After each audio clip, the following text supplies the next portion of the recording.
Gloire à Dieu. Gloire à Dieu.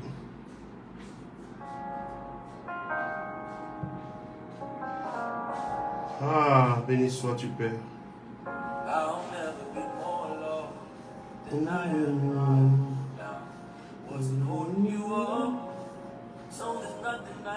C'est un chant que j'aime beaucoup, ce chant.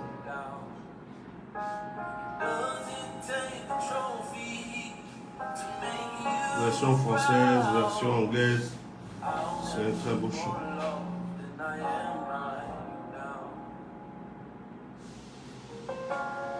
Aucune tempête ne m'arrêtera.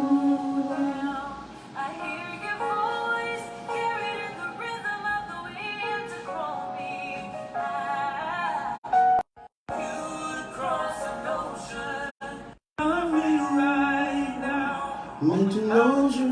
Kenny Jean, bienvenue. Ruth, chacun de vous, bienvenue.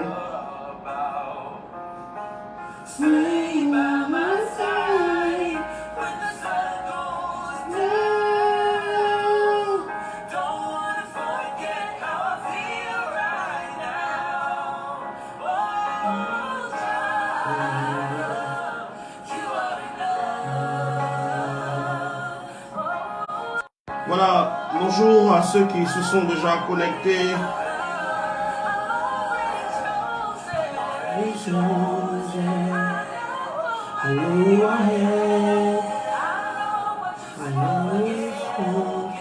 Béni pour prospérer, bonjour. Voilà, bonne arrivée à chacun de vous. Comme je le disais, hier nous avons eu un direct qui a permis à plusieurs de se rendre compte que le message que je prêche, le message dont aujourd'hui, par la grâce de Dieu, je suis le porte-parole ou l'un des porte-paroles, est un message authentique. C'est l'évangile, le vrai évangile du vrai Jésus-Christ. Le vrai évangile du vrai Jésus-Christ. Parce que beaucoup d'évangiles grecs, mais le vrai évangile a été caché pendant des années. Le vrai évangile a été déformé, le vrai évangile a été remplacé. Mais comme Dieu est vivant, Dieu étant vivant, Dieu a révélé à nouveau le vrai évangile pour que ceux qui cherchent la vérité la trouvent, pour que ceux qui désirent le vrai Dieu le trouvent. Parce que le vrai Dieu existe. Le vrai Dieu existe. Et le vrai Dieu se révèle dans le vrai message de Jésus. Voilà, je vous laisse juste un peu le temps de partager. Je vais mettre le titre rapidement. Permettez-moi de mettre le titre. Voilà, le titre c'est direct Bible ouverte, oui. Mais le vrai évangile de Christ. Le vrai évangile du vrai Christ. Du vrai Jésus Christ. Voilà, donc le vrai évangile du vrai Jésus-Christ, c'est ce dont nous parlons. Peuple de Dieu, quand vous prenez vos Bibles, vous allez vous rendre compte, si vous fouillez vraiment, que ce que j'enseigne est le vrai message du vrai Jésus. Parce que les religieux, au commencement de l'ère de l'Église, quand on dit l'ère de l'Église, en fait, on parle de ce temps où les gens ont revendiqué l'Église. Parce qu'en réalité, l'ère de l'Église a commencé dès que Jésus a commencé son ministère. La vraie Église n'a pas commencé par l'Église catholique. La vraie Église n'a pas commencé par l'Église méthodiste, l'Église évangélique, non. Quand on parle de l'Église réelle, celle qui est conforme au plan caché de toute éternité du vrai Dieu, cette Église a commencé par la venue du Fils de Dieu sur terre. Jésus, donc le Fils de Dieu, a été envoyé par son Père, Jean chapitre 3, verset 16, car Dieu a tant aimé le monde qu'il a envoyé son Fils pour venir établir le royaume des cieux sur la terre. Qu'est-ce que l'Église? Qu'est-ce que la vraie Église? La vraie Église n'est rien d'autre que le royaume des cieux installé sur terre. Le royaume des cieux installé sur terre. Quand on parle de la vraie Église, on parle bien du royaume des cieux. Donc le royaume des cieux installé sur terre est la vraie église. Et cette vraie église a été de la pire des manières parce que les gens ont tout fait pour tout déformer. Les gens ont tout fait pour tout cacher, pour que nous ne soyons pas dans la vérité. Et la vraie église, celle qui est dans le cœur de Dieu, a existé à partir du moment où le Fils de Dieu est descendu sur terre. Dieu a envoyé donc Jésus pour venir établir le royaume des cieux sur terre. Donc le ciel, le Dieu du ciel, celui qui habite dans les cieux, a décidé de tout réunir en Christ, soit les choses qui sont en haut et les choses qui sont en bas. Il a décidé de tout réunir, de faire un. C'est-à-dire de telle sorte que le royaume des cieux dans les cieux fusionne avec le royaume des cieux sur la terre. Il a décidé de tout réunir en Christ. Voilà. Et ça, c'est le mystère caché de toute éternité. C'est-à-dire que Dieu a voulu que nous soyons à l'image de Christ et que le royaume des cieux soit représenté en totalité sur la terre. Voilà. Je vais vous montrer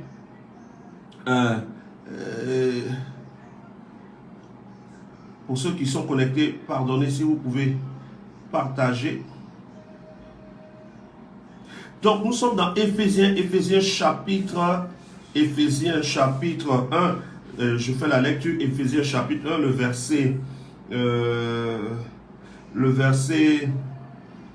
Éphésiens chapitre 1, le verset 7. En lui, Jésus, nous avons la rédemption par son sang, la rémission des péchés, selon la richesse de sa grâce, que Dieu a répandue abondamment sur nous, par toute espèce de sagesse et d'intelligence, nous faisant connaître le mystère de sa volonté. Quel est ce mystère de sa volonté? Selon le bienveillant plan qu'il avait formé, c'est-à-dire pour le mettre en exécution lorsque le temps sera accompli, de réunir toutes choses en Christ. Il a décidé de réunir toutes choses en Christ, celles qui sont dans les cieux et celles qui sont sur la terre. En lui, nous sommes aussi devenus héritiers ayant été prédestinés suivant la résolution de celui qui opère toutes choses, d'après le conseil de sa volonté. Donc le plan de Dieu, c'était de tout réunir. Les choses qui sont dans les cieux et les choses qui sont sur la terre. Mais comment est-ce qu'il va réunir les choses qui sont dans les cieux et les choses qui sont sur la terre? Il va les réunir en traçant un plan qui va être ce plan-là qui nous emmène à devenir enfants de Dieu. Et quand nous devenons enfants de Dieu, nous entrons dans le royaume. Donc, le message de Jésus, c'est le royaume des cieux est descendu vers vous. Et quand nous allons bien analyser ce dont je parle, vous allez vous rendre compte que Jésus n'a jamais dit « l'heure vient et c'est maintenant où les églises verront le jour ». Non, Jésus n'est pas venu prêcher une communauté, Jésus n'est pas venu prêcher une religion, Jésus est venu établir un royaume. Et quand vous prenez Matthieu, Marc, Luc et Jean, Matthieu, Marc, Luc et Jean, ce ne sont pas des évangiles. Matthieu, Marc, Luc et Jean ne sont que des retransmissions de la vie de Jésus. Matthieu, Marc, Luc et Jean, vous allez voir dans vos Bibles, il est écrit Évangile selon Matthieu, Évangile selon Marc, Évangile selon Luc, Évangile selon Jean. Mais on précise bien selon, c'est-à-dire d'après le point de vue de Matthieu, d'après le point de vue de Marc, d'après le point de vue de Luc, d'après le point de vue de Jean. Et nous avons aussi l'évangile de Pierre, nous avons l'évangile de Paul. Donc, on a l'évangile de Matthieu, on a l'évangile de Marc, on a l'évangile de Luc, on a l'évangile de Jean, on a l'évangile de Pierre, on a l'évangile de Paul. Ça fait 6 évangiles. Mais si vous regardez bien, la majeure partie des pasteurs vous parlent de 4 évangiles. Et on vous fait même chanter un chant. Il y a 4 évangiles, il y a 2 testaments, l'ancien et le nouveau, mais il y a un seul Dieu. Bon, on dit il y a 4 évangiles, il y a 2 testaments. Mais en réalité, il n'y a pas 4 évangiles. Il y a 4 évangiles qu'ils ont bien voulu classer comme 4. Mais il n'y a pas que 4 évangiles. Il y a plus de 4 évangiles. Et même il y a des évangiles qui ne sont même pas mis dans vos Bibles. Il y a l'évangile de Thomas, il y a l'évangile de Thaddée, il y a l'évangile de Barnabas, il y a l'évangile. Il y a plein d'autres évangiles. Mais dans nos Bibles, les évangiles qui ont été regroupés sont Matthieu, Marc, Luc et Jean. Mais il n'y a pas que 4 évangiles, même dans ta Bible. Dans ta Bible, il y a plus de 4 évangiles. Il y a l'évangile de Matthieu, l'évangile de Marc, l'évangile de Luc, l'évangile de Jean. Et je te montre rapidement l'évangile aussi de Paul et l'évangile de Pierre. Je vous montre l'évangile de Paul pour que vous compreniez. Et je vais vous parler du 7e évangile, qui est l'évangile de Jésus lui-même. Voilà. L'évangile de Paul. Vous pouvez vérifier avec moi. Pour ceux qui ont leur Bible, c'est indirect Bible ouverte. Si tu as ta Bible, ce serait bon. Voilà. Je suis à... on va regarder rapidement. Nous sommes dans le livre de Romains chapitre 1, verset 9. En Romains chapitre 1, verset 9, il est écrit « Dieu que je sers en mon esprit dans l'évangile de son Fils ». Paul prêche bien et donc Paul dit en Romains chapitre 1, verset 7, l'évangile de Jésus. L'évangile de Jésus est cité en Romains chapitre 1, verset 9. L'apôtre Paul dit « Dieu que je sers dans mon esprit dans l'évangile de son Fils ». Donc, il précise bien l'évangile de son Fils. Qui est le Fils de Dieu? C'est Jésus. Donc, on a l'évangile de Jésus. Et maintenant, nous avons Romains chapitre 16, verset 25. Romains chapitre 16, verset 25, où il est écrit ceci. « À celui qui peut vous affermir selon mon évangile et la prédication de Jésus. » Donc, Paul a son propre évangile. Il dit « selon mon évangile, hein, comme si c'était son évangile à lui, parce que l'apôtre Paul prêchait un évangile qui était propre à lui, différent de l'évangile de Pierre, différent de l'évangile de Matthieu, différent de l'évangile de Marc. Voilà. Donc, nous avons l'évangile de selon Matthieu, l'évangile selon Marc, l'évangile selon Luc, l'évangile selon Jean, l'évangile selon Paul, l'évangile selon Pierre, et on a l'évangile de Jésus qui est le 7e évangile. Matthieu, Marc, Luc, Jean, Paul, Pierre, et on a l'évangile de Jésus qui est le 7e évangile. Et dans Galates chapitre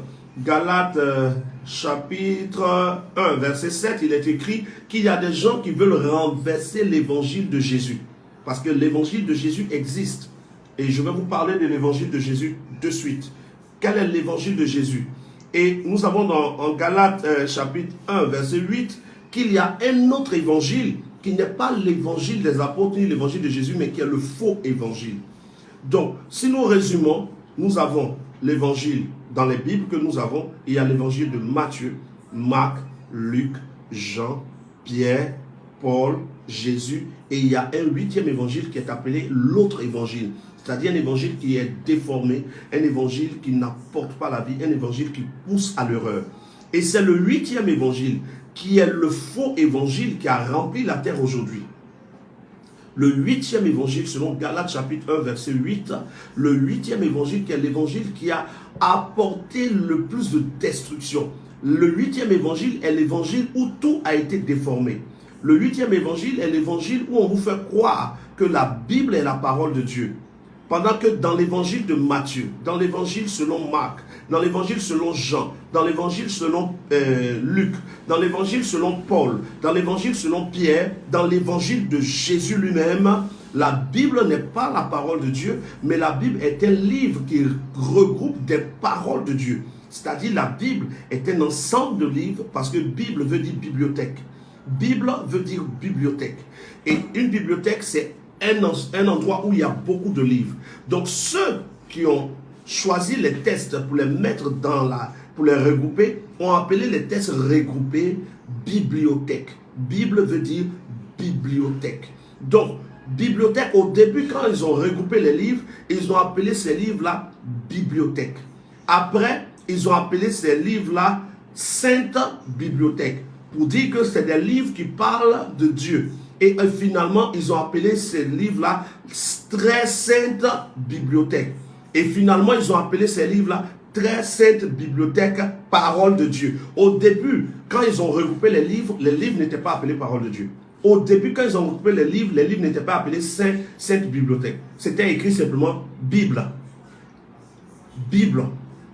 Et à un moment, ils ont ajouté un autre élément. De Bible, on est passé à Sainte Bible. Et puis après, ils ont ajouté un autre élément, très Sainte Bible. Et puis après, ils ont ajouté un autre élément, la parole de Dieu. Donc, le 8e évangile est l'évangile purement de l'œuvre du diable. Le 8e évangile, c'est l'évangile de la religion. Or, Jésus n'a pas créé de religion. Jésus est venu annoncer le royaume des cieux qui est descendu. Il dit, répentez-vous car le royaume des cieux est proche. Quel était le royaume qui était proche? C'est le règne de Dieu qui vient sur terre pour que des hommes deviennent des fils de Dieu, des femmes deviennent des filles de Dieu, et que nous devenions un royaume et des sacrificateurs pour Dieu son Père. Hein? Et deviennent des sacrificateurs pour Dieu son Père. Et donc, Dieu a voulu réunir les fils de Dieu dans les cieux et avoir des fils de Dieu sur terre pour former une famille en lui et qu'il soit le Père des fils de Dieu sur terre et des fils de Dieu dans les cieux. Voilà pourquoi quand Jacob est arrivé dans un endroit, quand vous lisez dans l'Ancien Testament, on nous parle de Jacob qui est arrivé dans un endroit, et quand Jacob est arrivé dans cet endroit, Jacob dormait, et pendant qu'il dormait, il a fait un songe. Dans son songe, il a vu une échelle qui quittait le ciel, l'échelle quittait le ciel, et l'échelle touchait la terre. Et les anges montaient et descendaient. Et il appelait le lieu Bethel. Bethel qui veut dire maison de Dieu. Et il a dit, sûrement l'Éternel est ici. Il a bâti là un hôtel et il a fait un vœu à l'Éternel. Mais l'échelle que Jacob a vue, sur laquelle les anges montaient et descendaient, vous allez vous rendre compte que le jour où Jésus-Christ était descendu sur terre, quand Jésus-Christ a rencontré Nathanaël, et Jésus a dit à Nathanaël, voici un juif qui est pieux. Et Nathanaël a demandé à Jésus, comment me connais-tu? Jésus dit, je t'avais vu sous l'arbre avant même que je n'arrive. Et Jésus lui a dit, ne sois pas étonné que je t'ai dit que je te connaissais. Vous serez bientôt étonnés de voir les anges monter et descendre au-dessus du Fils de Dieu. Au-dessus du Fils de Dieu. Parce que Jésus-Christ était l'accomplissement de la vision de Jacob. Jacob avait une vision où il voyait l'échelle et les anges montaient et descendaient. L'échelle était le pont entre le ciel et la terre.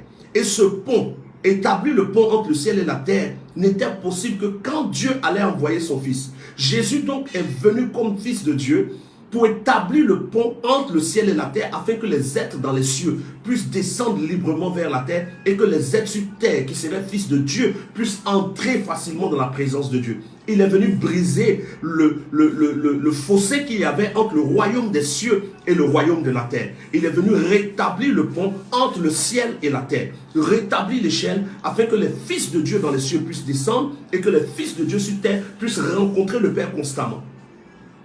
Et c'est ça l'Église. L'Église, c'est la réunion ou le retour à l'unicité entre les fils de Dieu dans l'univers, autour du seul Père qui est le Père, notre Père dans les cieux, dont Jésus-Christ nous a parlé. Et Jésus nous a appris à prier. Il nous a appris à prier en disant notre Père qui est dans les cieux. Il nous a appris en nous disant adorez le Père. Pourquoi? Parce que le Père est le Père de tous. Et donc la vraie Église n'est pas une religion. La vraie Église, Église veut dire Ecclesia, veut dire ceux qui ont été mis à part. Ecclesia, qui va être traduit par église, ne veut pas dire bâtiment. Non, ne veut pas dire lieu où des gens sont entassés. Ça veut juste dire tous ceux que Dieu a retirés du monde et qui vivent sur terre. Notre corps est sur terre, mais nous ne sommes pas du monde. Nous sommes dans le monde, mais nous ne sommes pas du monde. Et donc, quand vous comprenez cela, je réponds rapidement à Patience qui dit, si la parole de Dieu n'est pas la Bible, est-ce qu'on peut le suivre? La Bible n'est pas la parole de Dieu, mais la Bible est le livre dans lequel Dieu révèle ce que nous devons savoir. Mais en lisant la Bible, nous devons savoir que nous devons lire la Bible avec le discernement. Parce que dans cette même Bible, il y a des Bibles qui ont été traduites par des satanistes. Il y a des formations qui ont financé les traductions de Bible.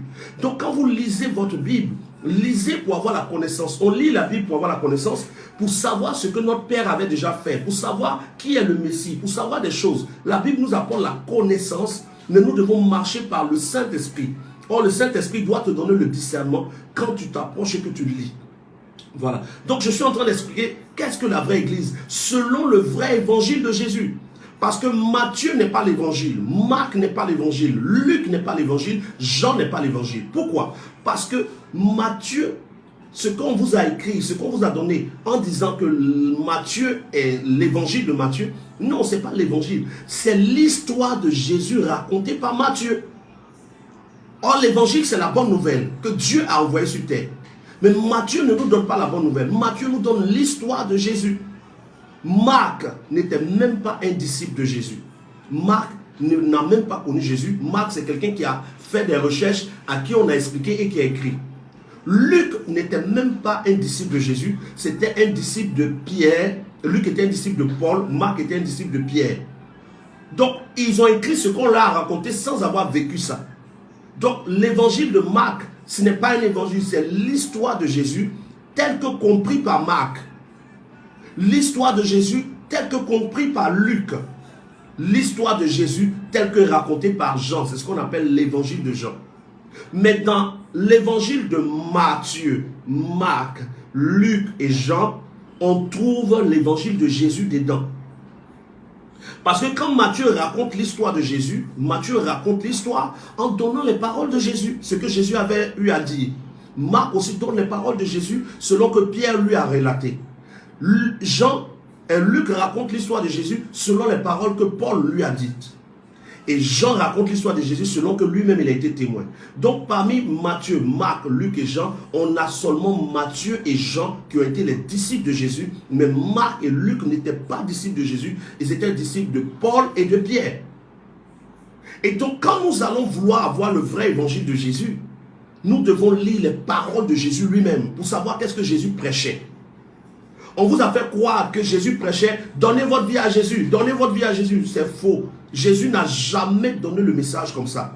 Jésus disait « Répentez-vous car le royaume des cieux est proche ». Mais aujourd'hui, on nous dit d'aller dans les rues et de dire aux gens « Il faut donner ta vie à Jésus ». On n'a jamais, il n'y a aucun texte qui demande de donner sa vie à Jésus. Quand on dit donner vie à Jésus, c'est une mauvaise compréhension.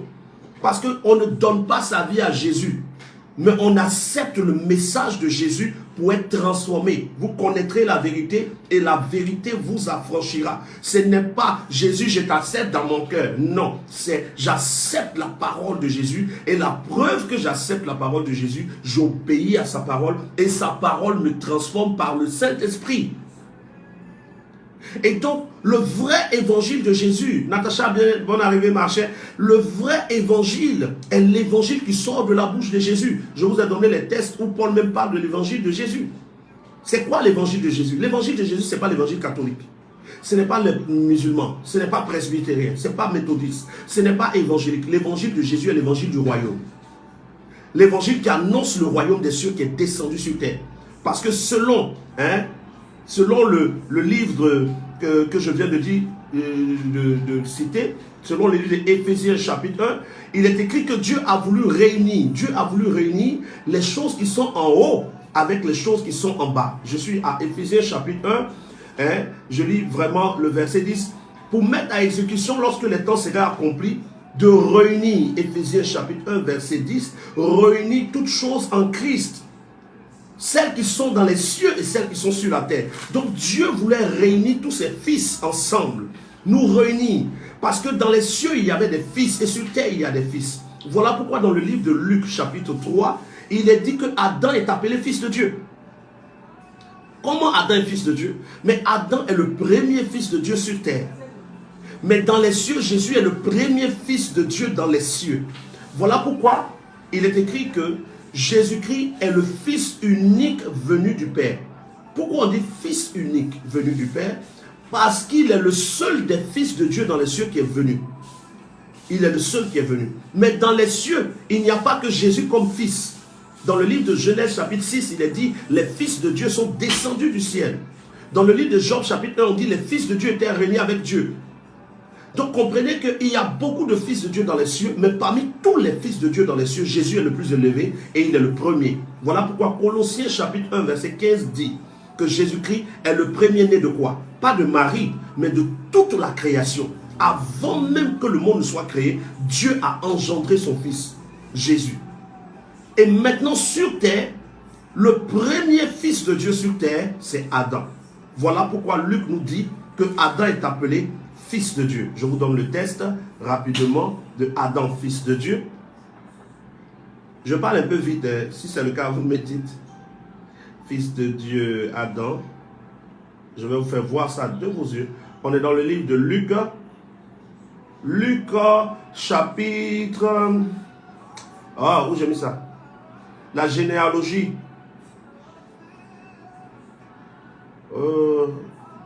Désolé, laissez-moi juste trouver ça. Parce que parfois, quand je parle, il y a tellement de tests dans ma tête. Oh là là là là là là. Donnez-moi juste une minute. Voilà. On est dans le livre de Luc. Luc chapitre 3, verset 38. Luc chapitre 3, verset 38. Il est écrit Adam, fils de Dieu. Luc chapitre 3. Luc chapitre 3, je lis le verset 38. Fils d'Enoch, fils de Seth, fils d'Adam, fils de Dieu. Donc Adam aussi est appelé fils de Dieu pendant que Jésus est appelé fils de Dieu. Quelle est la différence entre Adam et Jésus? C'est que Adam est fils de Dieu sur terre, Jésus est fils de Dieu dans les cieux. Adam est le premier fils de Dieu sur terre, Jésus est le premier fils de Dieu dans les cieux. Maintenant Dieu a tant aimé le monde qu'il va envoyer son fils. Pourquoi son fils vient? Parce que Jacob a une révélation d'une échelle qui reliait le ciel et la terre. On peut fermer ma porte s'il vous plaît? Parce que là, vous criez. Oh, voilà, je ne comprends pas. Fermez la porte de mon bureau. Voilà. Donc, Jacob a dormi dans un lieu. Jacob a eu dans ce lieu une révélation. Et la révélation de Jacob, Jacob a vu une échelle qui reliait le ciel à la terre. Et il a dit, sûrement Dieu est ici. Et les anges montaient et descendaient. Et quand Jésus rencontre Nathanaël, Jésus dit, vous verrez maintenant les anges monter et descendre au-dessus du Fils de l'homme. Et je vous montre le test aussi rapidement. Je parle rapidement parce que je veux donner l'occasion à ceux qui voudront participer à cette direct par les questions de le faire. Voilà. On va regarder l'échelle dont je parle. Voilà. On est dans les évangiles selon... Oh, trop de publicité. Voilà. Nathanaël. Je suis dans Jean chapitre 1, verset 50 à 51. Jean chapitre 1, verset 50 à 51, je lis. Jésus lui répondit, parce que je t'ai dit que je t'ai vu sous le figuier, tu crois, tu verras de plus grandes choses que celles-ci. Et il lui dit, en vérité, vous verrez désormais le ciel ouvert et les anges de Dieu monter et descendre sur le Fils de l'homme. Vous verrez les anges de Dieu, le ciel ouvert, et les anges de Dieu faire quoi? Monter et descendre au-dessus du Fils de l'homme. Vous verrez quoi? Les anges de Dieu monter et descendre. Maintenant, nous regardons aussi Genèse chapitre 28. Genèse chapitre 28, verset 12. Jacob eut un songe. Et voici une échelle était appuyée sur la terre et son sommet touchait au ciel. Et voici les anges de Dieu montaient et descendaient par cette échelle. Donc la vision que Jacob a eue dans Genèse chapitre 28, Jacob a eu cette vision de l'échelle. Jacob a eu cette vision de l'échelle qui montait et descendait. Les anges montaient et descendaient sur cette échelle-là. Et Jésus va reprendre la parole de Jacob, le songe de Jacob, en Jean chapitre 1, verset 51, Jésus va dire, et il lui dit, en vérité, vous verrez désormais le ciel ouvert et les anges de Dieu monter et descendre sur le Fils de l'homme. Donc Jésus est l'accomplissement de la vision de Jacob. La vision que Jacob a eue de l'échelle qui reliait le ciel et la terre, c'est Christ qui vient l'accomplir. Mais il vient l'accomplir comment? En ce que par son message, Jésus va nous donner de voir que Dieu va faire réunir tout en Christ, les choses en haut et les choses en bas, selon Éphésiens chapitre 1, verset 10 à 11. Et donc, l'Église, c'est le royaume des cieux fusionné. C'est-à-dire, le royaume des cieux descendu sur terre, c'est ce qu'on appelle l'Église. Ce n'est pas une religion, mais c'est un mode de vie, c'est une nature, c'est une nouvelle vie. Voilà pourquoi l'apôtre Paul dit, si quelqu'un est en Christ, il est une nouvelle création. Ce n'est pas, si quelqu'un est en Christ, il est maintenant catholique. Si quelqu'un est en Christ, il est évangélique. Si quelqu'un est en Christ, il est une nouvelle création. Les choses anciennes sont passées. Voici, toutes choses sont devenues nouvelles. Et cela ne vient point de nous, ça ne vient point par les œuvres, afin que personne ne se glorifie. Mais c'est Dieu par la foi en le message de Jésus qui nous a donné de naître de nouveau. Et donc, quand on vous parle de religion, on est en train de vous arnaquer. La religion, c'est des principes humains pour vous bloquer. Voilà pourquoi vous devez aller prier là où quelqu'un est fils du royaume. Là où le message qui est prêché est le message du vrai évangile de Jésus. Parce que dans vos communautés, on vous prêche l'évangile de Matthieu, on vous prêche l'évangile de Marc, on vous prêche l'évangile de Jean, on vous prêche l'évangile de Luc, selon Matthieu, selon Marc, selon Luc, selon Jean, selon Pierre. Mais soyez là où on vous prêche l'évangile de Christ. Et beaucoup ne vous ont jamais dit ça. On ne vous a jamais dit qu'il y a l'évangile de Jésus qui n'est pas Matthieu, Marc, Luc et Jean, ni Pierre. Parce que de vous à moi, l'apôtre Paul, comment est-ce que l'apôtre Paul est devenu apôtre Paul? Mais apôtre Paul est devenu apôtre Paul lorsque Dieu lui a permis d'avoir la révélation de Jésus. Ce n'est pas ce que Paul a écrit qui a donné à Paul de devenir Paul. Ce n'est pas ce que Céphas a écrit qui a donné à Céphas de devenir Pierre. Ce n'est pas ce que Matthieu a écrit qui a donné à Matthieu de devenir apôtre. Ce n'est pas ce que Jean a écrit qui a donné à Jean de devenir apôtre. Non, c'est l'évangile qui est sorti de la bouche de Jésus qui a donné à Matthieu de devenir apôtre, qui a donné à Jean de devenir apôtre, qui a donné à Céphas de devenir Pierre, qui a donné à Saul de devenir Paul. Donc si nous ne nous attachons pas à l'évangile, au vrai évangile de Jésus lui-même, nous ne pouvons pas être transformés. Parce que l'évangile selon Matthieu, Marc, Luc, Jean, Pierre, Paul et tout cela ne les a pas changés eux-mêmes. Ce qui les a changés, c'est l'évangile de Jésus. Mais qui vous prêche l'évangile de Jésus aujourd'hui dans vos églises? Personne. On vous prêche la Bible, on vous prêche la Bible, on vous prêche la Bible. Mais la Bible était où quand Jésus prêchait? Jésus n'a pas prêché en prenant la Bible. Chaque fois que dans votre Bible, Jésus disait il est écrit, il parlait de l'Ancien Testament. Parce qu'au temps de Jésus, Matthieu n'avait pas écrit, Marc n'avait pas écrit, Luc n'avait pas écrit, Jean n'avait pas écrit, Paul n'avait pas écrit, Paul n'était même pas vivant. Parce que l'apôtre Paul, si vous ne le savez pas, est né plus de 70 ans après que Jésus soit mort. Plus de 70 ans après. Il n'a pas vécu en même temps que Jésus.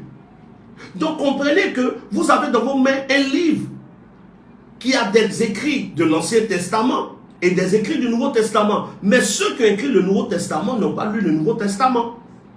Quand Paul écrivait, ce n'est pas ce que Paul a écrit qui l'a transformé. Paul écrivait quand Dieu l'avait déjà transformé. Quand Pierre écrivait, Pierre était déjà rempli du Saint-Esprit. Mais quel est le message qui a donné à Pierre d'être rempli du Saint-Esprit? Quel est le message qui a donné à Paul d'être rempli du Saint-Esprit? Quel est le message qui a changé Matthieu? Quel est le message qui a changé Marc, Luc et Jean? Quel est le message qui a changé tous ceux qui ont suivi Jésus? Ce n'est pas ce qu'ils ont écrit. Ils ont d'abord été transformés par l'évangile de Jésus. Mais on ne vous prêche pas cet évangile.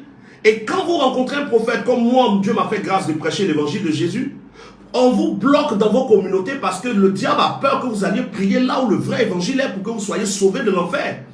Vous êtes dans des lieux où on vous prêche la Bible, la Bible, la Bible dit, la Bible dit. Mais la Bible dit, on peut utiliser la Bible pour prêcher pourvu que en disant il est écrit ou en disant la Bible dit, on puisse sortir le vrai évangile de Jésus. Mais est-ce que les pasteurs aujourd'hui connaissent l'évangile de Jésus? Est-ce que certains prophètes connaissent l'évangile de Jésus? Les prophètes qu'on a aujourd'hui, c'est quel genre de prophète? Je vois ton anniversaire, tu es né tel jour. Dieu me montre qu'il y a de cela 2 jours, un de tes oncles. C'est ça le prophète? Le prophète, c'est pas ça. Le prophète, c'est celui que Dieu envoie pour révéler la vérité quand la vérité a été cachée par les serpents. Parce que les vrais prophètes sont appelés des aigles. Et nous détruisons les œuvres des serpents. Nous venons pour enlever le serpent pour que la lumière soit davantage brillante. Les véritables prophètes apportent le message tel que le serpent l'a déguisé. Apportent le message tel que le serpent l'a caché. Nous apportons le vrai message pour que le serpent soit dévoilé. Donc comprenez bien, il y a un évangile qui est le vrai évangile de Jésus lui-même. Et il y a les évangiles selon Matthieu, selon Marc, selon Luc, selon Jean, qui ne sont rien d'autre que l'histoire de Jésus, qui est racontée pour que nous sachions que Jésus est le Messie. Jean a écrit, selon le livre de Jean chapitre 20, que toutes ces choses ont été écrites afin que nous sachions que Jésus est le Messie. Mais quand nous savons que Jésus est le Messie, est-ce que ça nous change? Non. C'est le message de Jésus qui a changé Jean. Tous les apôtres, vous allez lire épître de Paul, épître de Pierre, lettres de Paul, tout ça, tout ce que vous lisez, ce n'est pas ce qui les a transformés. Ce qui a transformé Paul, ce qui a transformé Pierre, ce qui a transformé Jean, Marc, Matthieu, Luc, et tout cela, c'est l'évangile de Jésus. Et l'évangile de Jésus ne disait pas acceptez Jésus dans votre vie. Quand Jésus envoyait ses disciples pour aller prêcher, qu'est-ce qu'ils allaient prêcher? Est-ce que Pierre, les 12 apôtres de Jésus, quand ils sortaient pour aller évangéliser, vous pensez que quand ils arrivaient là-bas, ils disaient aux gens, acceptez Jésus dans votre vie, car ça sera trop tard. Acceptez Jésus dans votre vie. Acceptez. Jamais ils n'ont prêché accepter Jésus dans votre vie.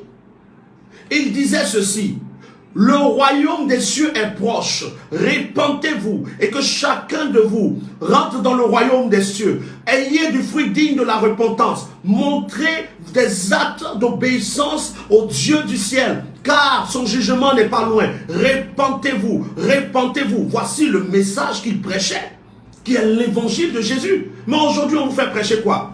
Mon frère, dépêche-toi, donne ta vie à Jésus. Sinon, ça va être tard. On ne donne pas sa vie à Jésus.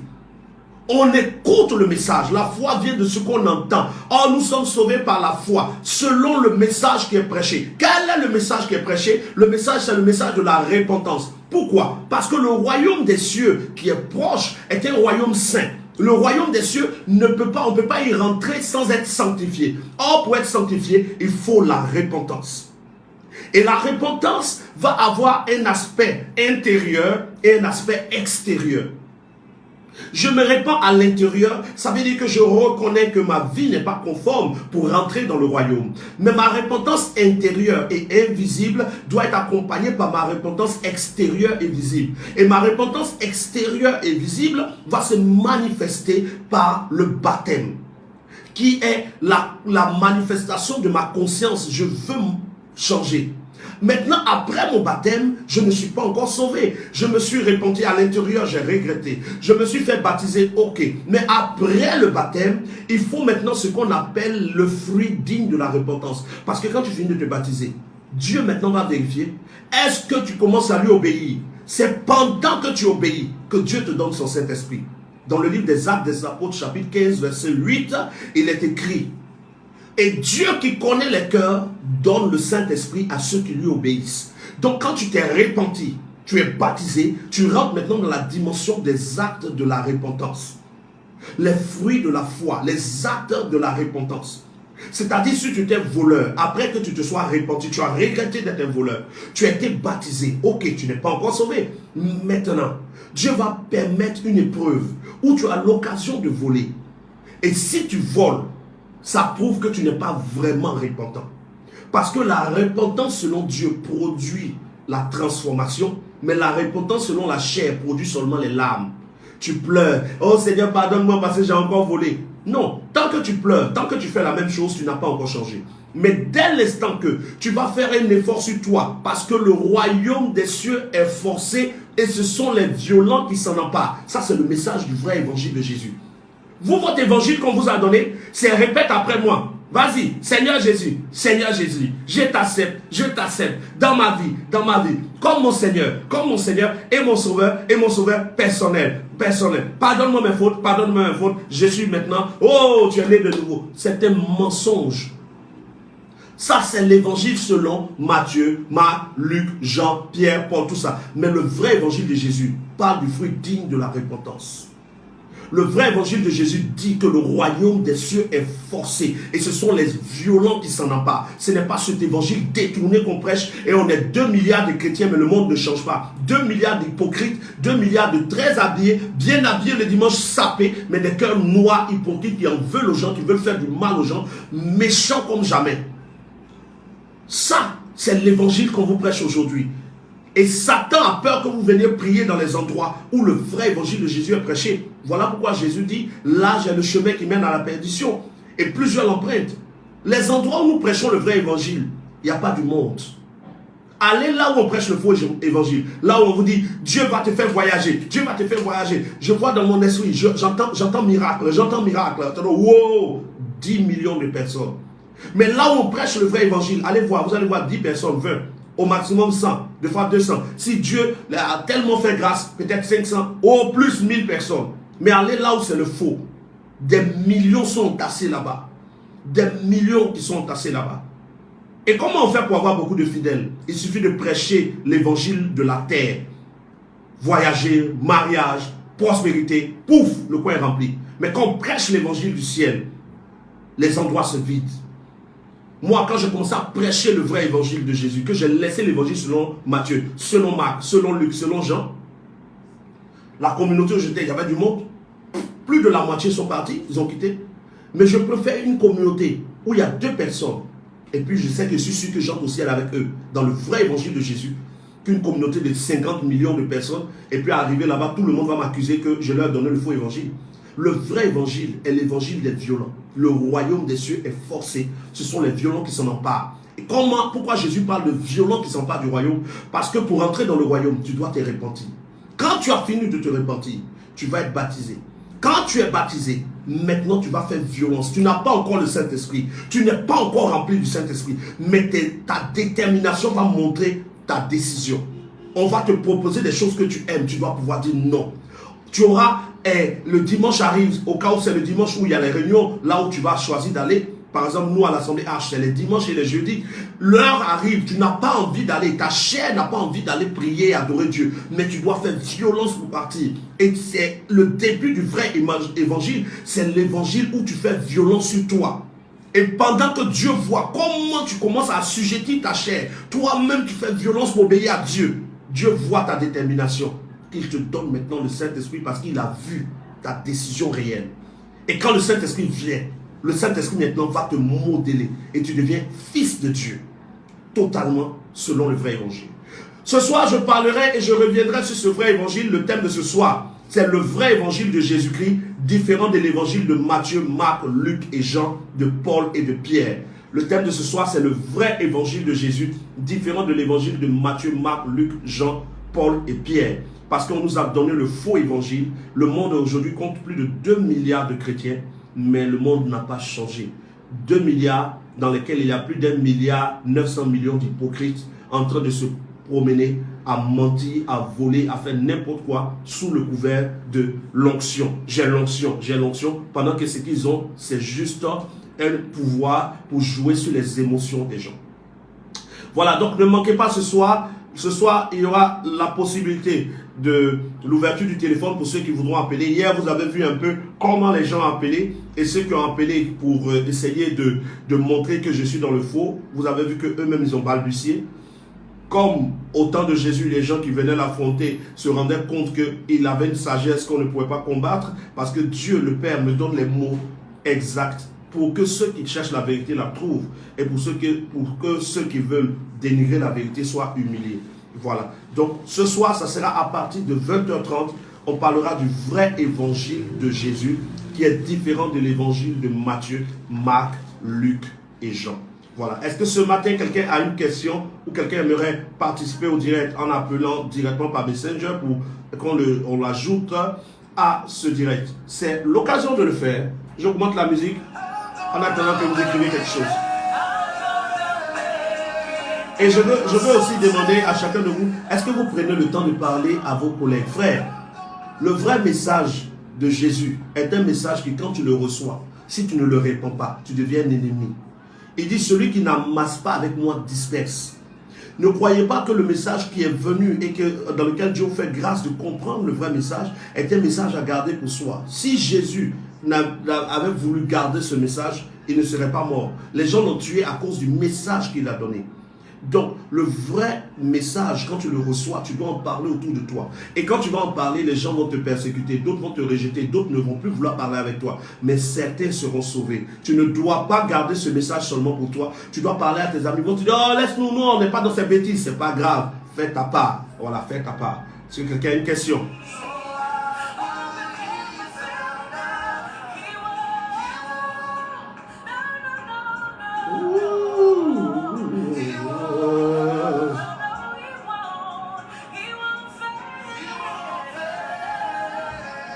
Voilà. Si vous avez une question, je vous répondrai.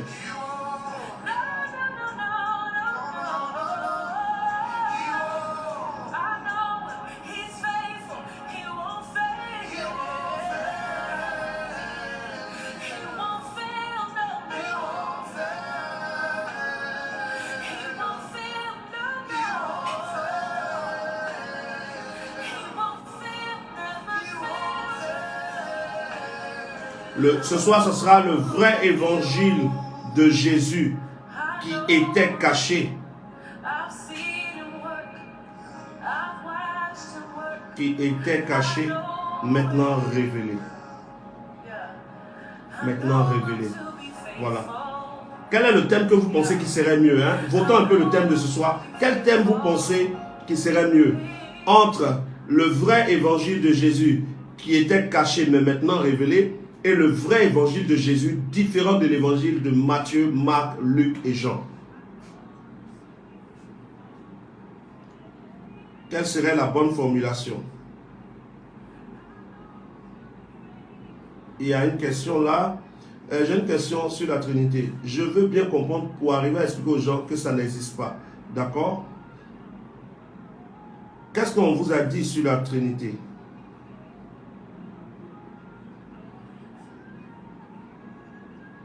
Le vrai évangile de Jésus, différent. Oh, j'en ai marre de ce portable.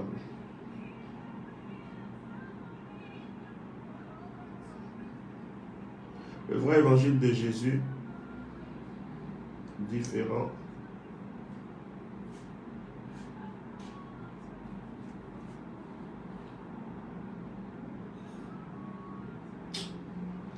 J'ai mon portable là qui est en train de me faire n'importe quoi.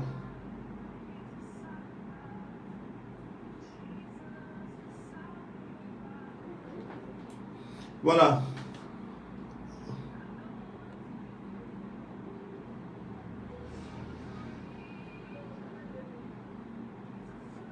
Pardonnez les questions, s'il vous plaît. Le vrai. Donnez-moi juste une minute et puis je réponds aux questions. Et on continue, le thème du soir, c'est le vrai évangile de Jésus, différent de l'évangile de Matthieu, Marc, Luc et Jean. Différent de l'évangile de Matthieu. Le vrai évangile de Jésus, différent de l'évangile de Matthieu, Marc, Luc et Jean. D'accord, je prends maintenant les questions.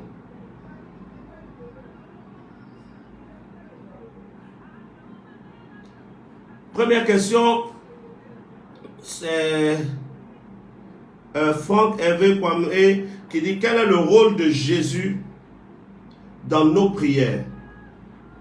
Aujourd'hui, dans nos prières, Jésus n'a pas de rôle parce que Jésus a déjà joué son rôle. Ça, c'est dans le vrai évangile de Jésus. Dans le faux évangile, dans l'autre évangile qui est le 8e évangile, c'est-à-dire le faux évangile, Jésus a un rôle dans nos prières. Mais dans le vrai évangile, Jésus a déjà fini son rôle. Regardez avec moi le livre de Jean chapitre 17. Jean chapitre 17, Jean chapitre 17, hein? Jean chapitre 17, verset 4. Dans le livre de Jean chapitre 17, verset 4, Jésus dit ceci: Père, je t'ai glorifié sur la terre, j'ai achevé l'œuvre que tu m'as donné de faire. Jésus dit, j'ai achevé, il a fini. Et à la croix, Jésus dit, tout est accompli. Il a accompli et il a achevé ce pourquoi il est venu. Donc Jésus a déjà fini sa part. C'est parce que justement, Jésus a achevé sa part que nous pouvons prier. Dans la part de Jésus, il devait nous montrer qui prier. Dans la part de Jésus, il devait nous montrer comment prier. Dans la part de Jésus, il devait accomplir les prophéties qui étaient à son sujet afin que le voile du temple se déchire. Maintenant que le voile du temple est déchiré, que nous avons accès au Père, Jésus a achevé sa part. Donc nous maintenant, nous pouvons nous approcher de Dieu et du trône de la grâce d'un cœur pur afin de dire nos besoins au Père. Donc le rôle de Jésus dans la prière est déjà achevé. Maintenant, c'est à nous de prier et de prier notre Père dans les cieux. Nous devons prier notre Père dans les cieux et nous pouvons prier au nom de Jésus. Prier au nom de Jésus, c'est prier selon la volonté de Dieu. Maintenant, je vous montre un test qui va vous aider. Un test qui va vous aider ou nous aider. Là, j'ai mal écrit. On peut voir cela. Pardonnez, si vous écrivez les questions en même temps, je ne pourrai pas les voir. Parce que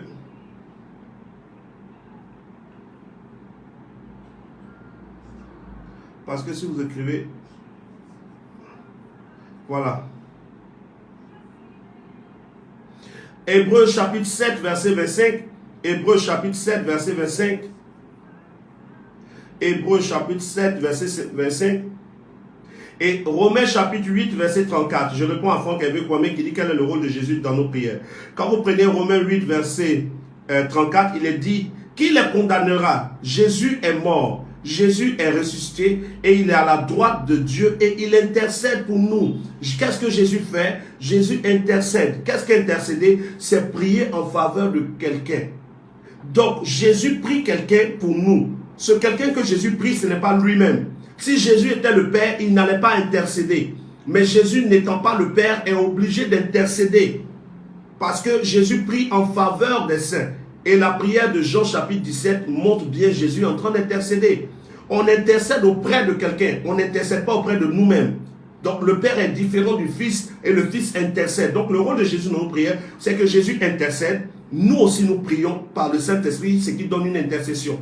Voilà. Mais Jésus a déjà fait sa part dans la prière. Il a déjà montré qui nous devons prier. C'était son rôle. Montrer qui on doit prier. Montrer comment prier. Il était venu nous montrer l'exemple. Voilà, je prends la deuxième question. Au cas où votre question, quand je finis de répondre, quand c'est clair pour vous, mettez prophète, c'est clair, j'ai compris, pour que je ne revienne pas dessus pour prendre une autre question.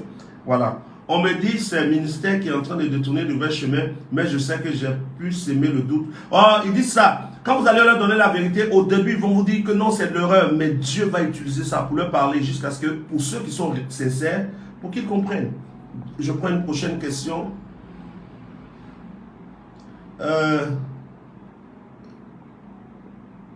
Bonsoir, je viens d'arriver, d'accord. Et le thème de ce soir, c'est le vrai évangile de Jésus, différent de l'évangile de Matthieu, Marc, Luc et Jean. Franck Hervé Kwame qui dit, puisque nous prions le Père, quel est le rôle de Jésus dans nos prières? Jésus-Christ intercède-t-il pour nous? Oui, je viens de te répondre, Jésus intercède. Et si vous regardez la définition du mot intercéder, si vous regardez la définition si grecque, vous allez comprendre que celui qui intercède n'intercède pas auprès de lui-même. Jésus intercède auprès de quelqu'un et c'est ce quelqu'un-là qui est le Père que nous devons adorer et prier. Voilà. Voilà.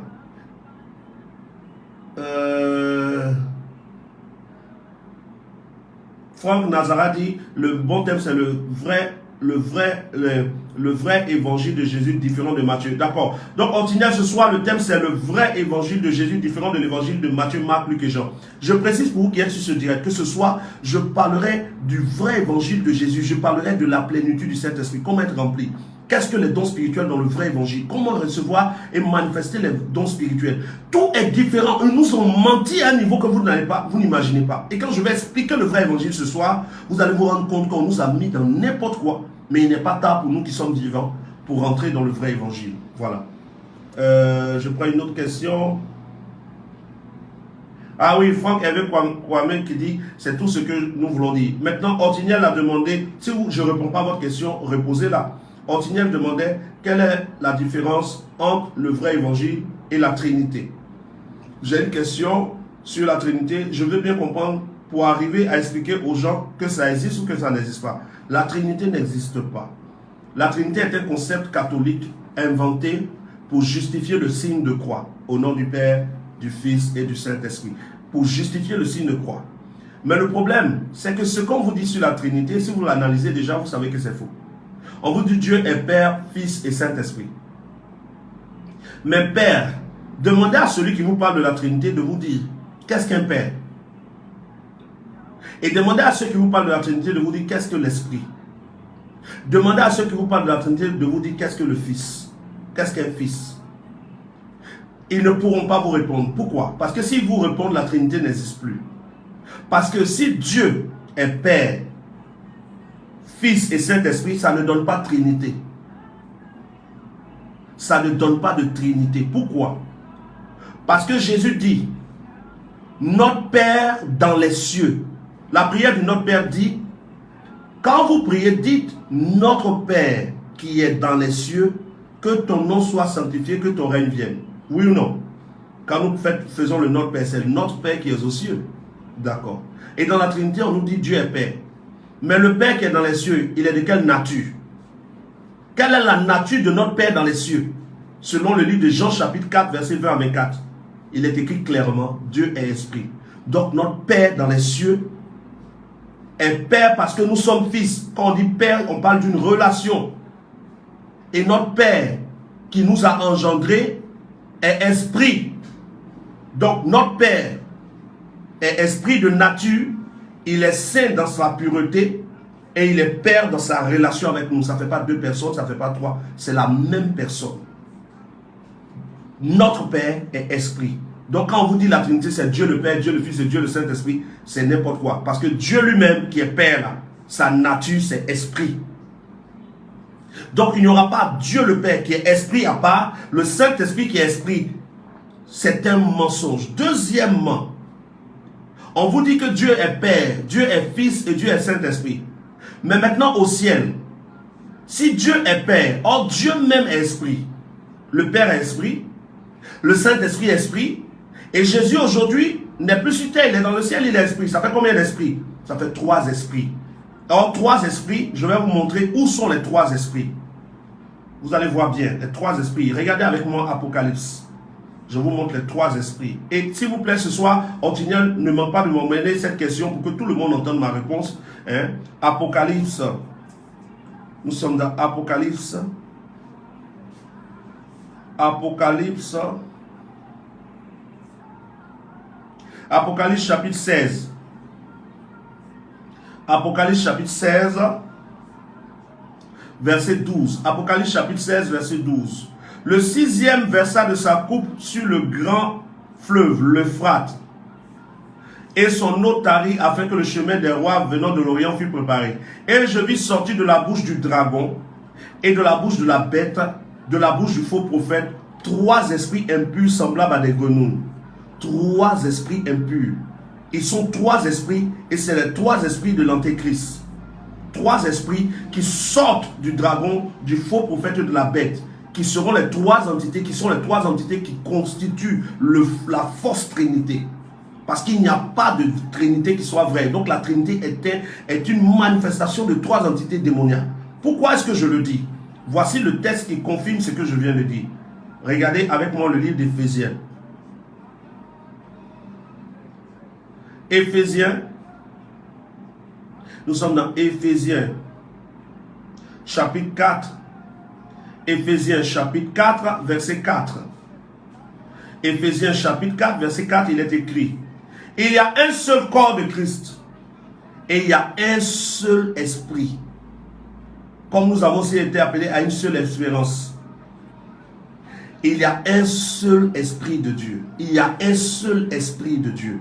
Donc si le Père, notre Père dans les cieux est esprit, le Saint-Esprit est esprit, Jésus aussi est esprit, ça fait 3 esprits. Et ces 3 esprits, ce n'est pas possible. Parce qu'il y a un seul Saint-Esprit, Éphésiens chapitre 4, verset 4.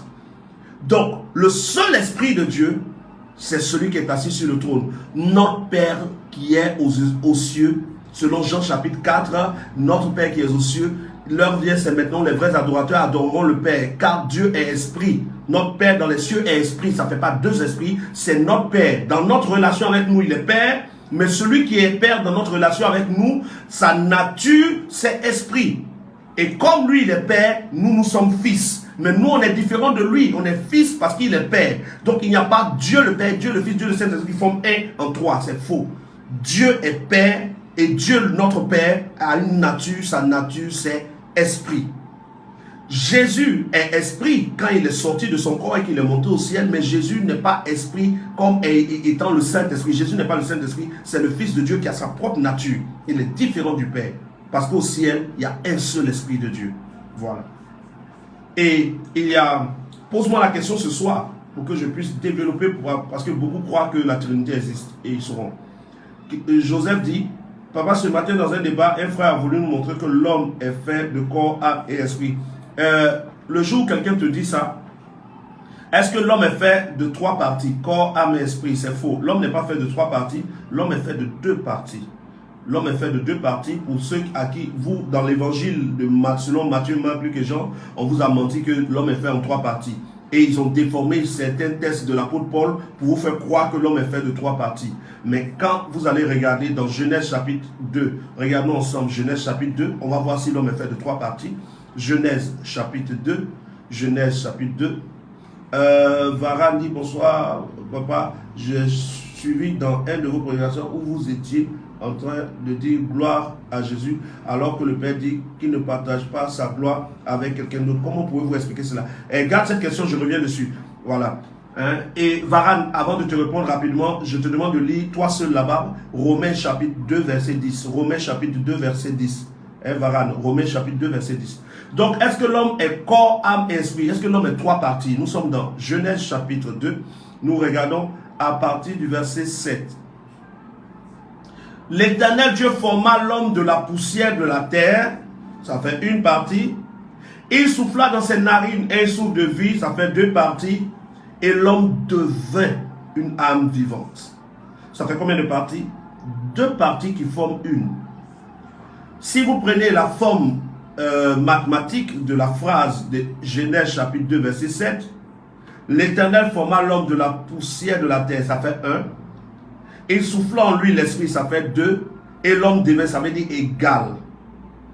Le corps dans lequel il y a l'esprit égale âme. Donc, l'homme est constitué d'un corps dans lequel il y a un esprit, et le corps dans lequel il y a un esprit forme une âme vivante. Forme une âme vivante.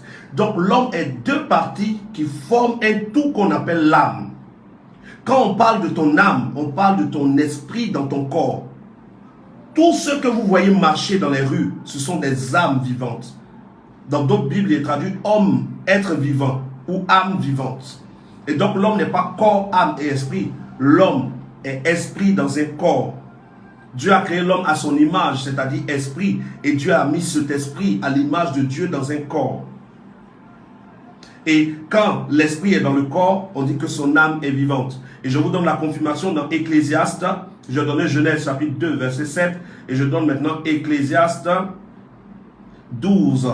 Pour confirmer ce que je viens de dire, Ecclésiaste chapitre 12, verset 9. Dans certaines Bibles, c'est Ecclésiaste chapitre 12, verset 7. Voilà. Il y a des Bibles où c'est le verset 7, il y a des Bibles où c'est le verset 9. Ecclésiaste chapitre 12, verset 9, il est écrit: quand la poussière retourne à la terre, comme elle y était, et que l'esprit retourne à Dieu qui l'a donné, on dit que la personne est morte. La poussière retourne à la terre et l'esprit retourne vers Dieu. On ne dit pas l'âme va quelque part, non. Dès que l'esprit se sépare du corps, on dit qu'il a rendu l'âme. Parce que l'âme, c'est l'association de l'esprit et le corps. Voilà.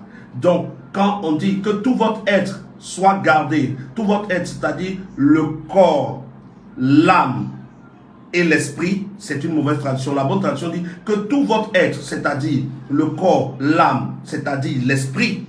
Non, la bonne traduction donne, c'est-à-dire que tout votre être soit gardé, le corps, l'esprit, c'est-à-dire l'âme. Le corps, l'esprit, c'est-à-dire l'âme. Parce que l'âme, c'est le corps plus l'esprit qui est égal à l'âme vivante. Voilà. Voilà, Varan a lu. Donc, à quelqu'un qui fait le bien mérite une gloire selon le verset. Ok, papa, j'entends votre expertise. Oui, c'est ça. Varan, quand je dis, vous allez m'entendre une fois dire gloire à Jésus. Si vous m'entendez dire gloire à Jésus, c'est différent de adoration à Jésus. La gloire, c'est de reconnaître ce que quelqu'un a fait. Quand quelqu'un, par exemple, si quelqu'un s'est battu pour empêcher un incendie, en lui disant félicitations, en lui disant gloire, félicitations est égal à gloire. Reconnaître ce que quelqu'un a fait, c'est lui donner la gloire. Jésus mérite la gloire. Voilà pourquoi, dans le livre d'Apocalypse, on voit les vieillards qui disent à celui qui est assis sur le trône et à l'agneau la gloire. Et beaucoup de gens qui ont mal compris croient que dans l'Apocalypse, on adore Jésus. On ne l'adore pas. On lui donne la gloire parce qu'on reconnaît tous les êtres dans les cieux l'ont félicité pour l'œuvre qu'il a accomplie en tant que fils sur la terre. Mais l'adoration est à Dieu seul. Mais la gloire peut être rendue à Jésus. Voilà. La gloire peut être rendue même à toi-même. Il est écrit dans Romains chapitre 2, verset 10. Rendez la gloire à tout homme qui fait du bien. Et Varan, s'il te plaît, tu peux lire Romains chapitre 8, verset 29 à 30, où il est écrit que Dieu nous a donné nous-mêmes aussi de la gloire. Dieu donne la gloire. Quand Dieu dit qu'il ne partage pas sa gloire avec un autre, il parle de ce que lui, Dieu a fait. Quand Dieu fait quelque chose seul, il ne le partage pas avec quelqu'un. Mais quand il laisse quelqu'un participer, cette personne reçoit aussi de la gloire. Voilà. Je prends une autre question. Akpenyon Yao dit, bonsoir monsieur, quel est le rôle d'un prophète? Eh bien, Akpenyon Yao, il y a différents types de prophètes. Mais dans le vrai message, les véritables prophètes sont des messagers qui restaurent le vrai message de celui qui les a envoyés. Un prophète n'a pas comme premier rôle de révéler ce que tu as fait dans ta vie, ta date d'anniversaire ou ce que tu as vécu. Non, ce n'est pas le premier rôle. Le premier rôle d'un prophète, c'est de révéler, d'être un porte-parole ou un oracle de son Père. C'est-à-dire, Dieu donne le message au prophète dans une dimension d'un langage non connu de la terre, et le prophète qui sait entendre la voix de Dieu retransmet en langage humain ce que le Père dans les cieux lui a donné. Maintenant, si c'est un prophète du diable, lui aussi il entend la voix et il dit, chaque prophète ne doit être que des porte-paroles, c'est-à-dire des gens qui donnent la parole de celui qui les a appelés. Le premier rôle d'un prophète, c'est de donner le message de celui qui l'a appelé. Voilà. Maintenant, il y a ceux qui ont le don de révélation, que vous entendez dire partout, prophète, prophète, ce ne sont pas des prophètes, c'est le don de révélation. Celui qui a seulement le don de révélation, lui passe son temps à donner les révélations. Oui, tu t'appelles comme ça, tu as fait ceci, tant. Mais la majeure partie de ceux qui donnent les révélations aujourd'hui sont des devins, sont des gens qui ont des esprits de python. Parce que les vrais prophètes qui ont le don des révélations simplement, ça n'existe pas vraiment. Parce que Dieu fait tout pour donner en même temps le don de révélation, en même temps un message qui confirme le serviteur. Voilà. Et il y a Cassie Georges qui dit, dans les prières de délivrance et de guérison, on entend souvent Jésus guérit. Guéris-le. Devions-nous dire Dieu guérit-le ou Jésus guérit-le? Normalement, on ne dit pas même Jésus guérit-le. Normalement, c'est Père. Évitez d'appeler, quand vous priez, évitez d'appeler, quand vous êtes né de nouveau, évitez d'appeler notre Père dans les cieux Dieu. En fait, Dieu est le nom commun pour tous les êtres de celui qui a tout créé. Mais nous, on n'est plus dans la catégorie de la masse. Nous, on fait partie maintenant des rachetés. Et Jésus dit, quand vous êtes né de nouveau, quand vous priez, dites Père. Donc, quand tu commences à dire Dieu agit, c'est comme si tu n'es pas né de nouveau. Toute personne qui s'est repentie, qui a été baptisée et qui a montré par ses actes qu'il a décidé de suivre Dieu, qui a reçu le Saint-Esprit, ne doit plus dire Dieu comme ça, il doit l'appeler Père. Donc, ce qu'on doit dire, c'est Père, guéris-le. Père, je t'en supplie, guéris cet homme. Touche le Père, ça on peut le dire. Et c'est ce qui est la bonne formulation. Et même si tu en as la conviction, en disant Père, guéris-le, tu peux même ajouter à la fin, au nom de Yehoshua, ou bien guéris-le en ton nom. Père, guéris-le en ton nom. Guéris-le selon ton message. Guéris-le selon ta promesse. Ça, c'est la bonne formulation. Franck Hervé Kwame qui dit, prophète, parle-nous pourquoi aujourd'hui on ne fait plus de miracles comme Jésus-Christ en son temps. En fait, là où tu vois qu'on ne fait plus de miracles comme Jésus-Christ en son temps, c'est là où le faux message est répandu. Et tu vas voir des endroits où on fait aussi des miracles au nom de Jésus, mais c'est aussi le faux message. Mais dans le vrai message, les miracles que Jésus faisait se font. Là où moi, par exemple, si vous regardez les vidéos, même ce dimanche passé, vous allez voir des gens qui ont été guéris instantanément. Jésus n'est pas venu nous montrer autre chose que ce que nous devons faire. Donc les miracles n'ont pas changé. Mais dans cette période, j'opère moins de miracles. Je me focalise moins sur les miracles parce qu'il y a un grand challenge de restauration de la vérité. Depuis que je sers Dieu, j'ai toujours servi le Père dans la pensée du Père. Mais le Père m'avait révélé de donner le message afin que les gens comprennent que ils ne sont pas appelés à servir le Fils. Le Fils est différent du Père. Mais je résistais à ce message. Et je l'avais gardé pour moi. Et j'opérais beaucoup de miracles. Vous pouvez regarder mes vidéos dans le passé. Regardez les vidéos. Même pas très longtemps. Vous allez voir qu'il y a des paralytiques qui marchent. Il y a des morts qui ressuscitent. Franck Hervé Kwame, si tu vas sur ma page, tu vas voir des témoignages de gens qui sont décédés, qui se sont levés. Des gens qui ont perdu leur femme, qui rendent témoignage. Parce que Dieu m'a envoyé dire à la personne morte, lève-toi. Et elle s'est levée. Mais comment je faisais pour opérer ça? C'est parce que je communiquais avec le Père. Je ne travaillais pas en croyant que c'est par Jésus que je faisais ça. Non, je croyais que le Père par le Saint-Esprit travaillait en moi. Et quand le temps est arrivé, Dieu m'a fait le reproche. Pourquoi je garde le message pour moi? Voilà pourquoi je suis en train de le répandre maintenant. Voilà. Donc aujourd'hui, Franck Aimé Kwame, tu es capable d'être utilisé par Dieu pour faire des miracles extraordinaires. Pourvu que tu prêches avec les miracles le vrai message. Parce que Dieu ne donne pas des miracles pour juste démontrer qu'on est puissant. Le miracle a pour objectif de prouver que Dieu aime quelqu'un pour que cette personne se tourne vers la vérité. Voilà. Je prends deux derniers messages. Varane qui dit waouh, je mange dans une bonne assiette. Merci papa, vous êtes fort. Grâce à Dieu. C'est Dieu qui est fort. Gloire à Dieu. Ensuite, je prends une dernière question. Apegnon Yao qui dit ok, merci frère. Est-il permis à un homme de se marier à plus de 2 femmes? Ah, Apegnon, on est en train de chercher à rentrer au ciel. Toi, tu es en train de chercher à te marier à 2. Bon, je viendrai sur cette question après. Je regarde d'abord s'il n'y a pas d'autres questions. Oui, papa, c'est fort. Merci beaucoup. Si actuellement on cherche à se rapprocher du Père par des questions qui peuvent nous donner d'avancer. Les gens, ta question là, tout le monde est en train de te dire qu'on cherche des questions spirituelles. Toi, tu veux nous amener si déjà à faire de mariage. Attrapons le royaume et je te répondrai. Voilà. Papa, j'ai besoin d'être en bonne santé avant que vous clôturez. Priez pour moi, papa, juste un mot. Varane, si tu peux m'écrire par WhatsApp au 07 79 30 38 51. Tu m'écris par WhatsApp ce que tu as de suite. En fonction de ce que tu m'écris, et te dis quoi faire, tu guéris. Voilà. Franck Aimé Kwame, voilà par exemple Varane qui dit qu'il ne se sent pas bien. S'il m'envoie par message ce qu'il a, tu verras que Varane, soit à l'instant, soit dans les instants qui vont suivre, va te dire qu'il est guéri. Comment c'est possible? C'est la dimension des fils de Dieu. Voilà. Il nous reste 5 minutes. Varane, c'est le plus 225 07 79 30 38 51.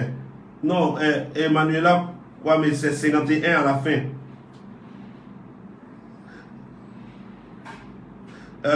Cassie Georges qui dit il aimerait me parler en aparté. Cassie Georges, si tu veux me parler en aparté, il n'y a pas de problème. Mon WhatsApp n'est pas mystique ni caché. Voilà, c'est le plus. Maintenant, quand vous m'écrivez par WhatsApp, si je ne réponds pas, insistez. Voilà. Il y a des gens, ils m'écrivent. Si je n'ai pas répondu 2 jours, ils n'écrivent plus. Bon, le royaume des cieux est forcé, hein, les gars. C'est le violent qui s'en empare. Avec tous les messages que je reçois du monde entier, ce n'est pas facile de répondre tout le temps. Donc, si tu m'écris que je ne te réponds pas, il faut insister. Maintenant, si tu trouves que insister n'en vaut pas la peine, ça fait un message de moins. Et moi, ça m'arrange aussi. Voilà. Natacha Marchais, tu n'as pas de questions aujourd'hui, là? Mais là. Pour ceux qui sont là, je vous rappelle que j'ai un groupe WhatsApp, comment on va appeler ça? Oui, c'est ça. Un groupe WhatsApp où il y a des icônes dans ce groupe WhatsApp. Et vous avez, voilà, le groupe WhatsApp ici, qui est appelé Dimension des Fils de Dieu. Dans ce groupe WhatsApp, vous avez les messages en audio, vous avez les messages en vidéo, vous avez les messages en images. Vous pouvez poser des questions et recevoir des réponses. Vous avez une zone d'échange, vous pouvez parler avec les frères et sœurs de tout et de rien. Et vous avez les annonces. Même tous ceux qui sont dans ce groupe sont ceux qui ont cru au message que je prêche, parce qu'on n'a pas besoin de personnes qui vont venir faire des discussions inutiles avec les frères qui cherchent à avancer. Voilà. Maintenant, pour ceux qui n'ont pas bien compris le message, on a un autre groupe. Là, vous pouvez poser vos questions là-bas. Voilà. Voilà. Natacha Marchais, heureux de te lire. À chacun de vous, que la grâce de Dieu vous soit donnée. Voilà le lien du groupe WhatsApp. Pour ceux qui veulent intégrer le groupe. Et dans ce groupe WhatsApp, chaque fois nous faisons un sondage en faisant un vote. Tous ceux qui ont bien compris le message et qui votent qu'ils ont compris le message, on les ajoute au groupe privé. Voilà. Parce qu'on n'a pas envie d'être dans un groupe privé où on doit nous prêcher des choses pour évoluer. Et puis on est dedans, oui, Jésus est le Père. Non, il n'est pas le Père. Le débat de Père et pas Père est déjà fait ici. Le débat de pas Père et Père est fait dans un autre groupe. Pour ceux qui ont compris qui est Jésus, que Jésus est le Fils de Dieu, ils entrent dans le groupe là-bas. Et là-bas, c'est des enseignements plus approfondis. Voilà. Donc, j'ai attendu Varane. Varane, je m'apprête à aller travailler. Pour ceux qui ne le savent pas, moi je travaille. Hein. Je ne fais pas que prêcher. Je prêche les dimanches, oui, quand il le faut. Mais là, je m'apprête à aller travailler. Donc, Varane, après tu m'écris et on pourra gérer le reste. Rendez-vous ce soir. Le vrai évangile, le vrai évangile de Jésus, différent de l'évangile de Matthieu, Marc, Luc et Jean. C'est ce soir. Ne manquez pas. Partageons. À tout à l'heure. Varane qui dit, ça c'est le message authentique sans vous flatter, papa. Qu'est-ce qui fait que quelqu'un qui est un docteur en droit, voire même un blanc qui parle bien français, mais qui toujours prêche mal? Non, ne voyez pas ça comme ça. Ce n'est pas comme si je suis fort, c'est que l'évangile que je prêche est le vrai. Et quand l'évangile est vrai, ce n'est pas nous qui répondons. Moi, je suis juste le canal. Je suis comme une radio. Et celui qui est sur le poste émetteur, c'est lui qui parle. Et les réponses sortent. Donc, quand vous posez une question, directement le Père en moi. Comme le Père était en Jésus, qui est fils de Dieu, je suis aussi fils de Dieu. Et les réponses sortent. Quand vous lisez l'évangile de Jésus, on lui posait des questions, il répondait. Les gens disaient, mais d'où lui vient cette sagesse? Dans le vrai évangile, nous sommes appelés à être comme le Fils. De même que Jésus faisait des miracles, aujourd'hui, si tu entends les témoignages des choses que Dieu fait par moi, tu vas être choqué. Je ne suis pas juste quelqu'un qui parle. Hein? Si on vous donne des témoignages, vous serez très choqué. Vous allez vous dire, non, mais c'est faux. Les gens mentent. Mais ils ne mentent pas.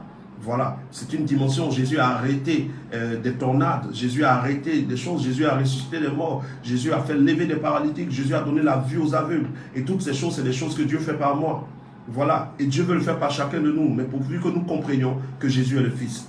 Bientôt, vous atteindrez ce niveau en comprenant le vrai message. Voilà, pour être dans le groupe, le lien est sur le direct et le lien est sur ma page. Vous allez sur ma page, Prophète Guillaume Kofi, ne manquez pas d'aimer la page. Rendez-vous ce soir